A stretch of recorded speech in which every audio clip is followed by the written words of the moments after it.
Ayan guys. Ito yung kalagayan ng aking bahay. Sa hagdanan.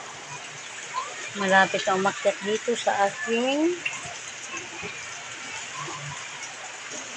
sahig. Basa ng mga sahig ko guys.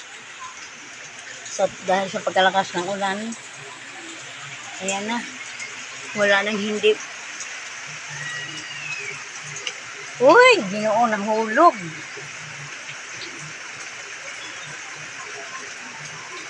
Wait lang, nahulog ang aking rosas. Kaya lang makukuha ko siya.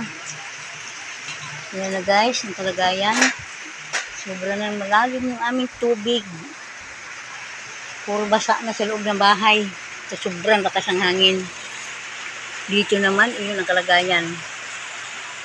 Yan, tumba-tumba na yung aking mga halaman. Lahat yan. Lumutang na. Yan. Welcome guys sa aming mabaha na lugar. Yan. Bahaing lugar. Ito. Sus ko, nahulog din pala yung ano. Iakyat ko na lang yan dito. Sus ko, di pwede yung rosas ko na mamatay. Yan siya guys. Malapit na dapat kanina inayos ko na.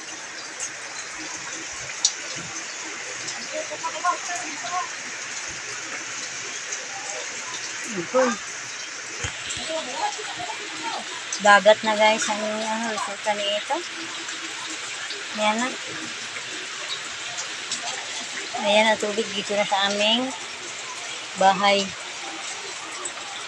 Ito sa aming bahay.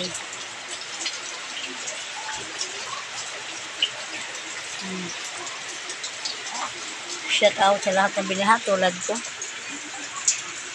Ayan. Nahulog din pala yung aking rosas, lumutang na.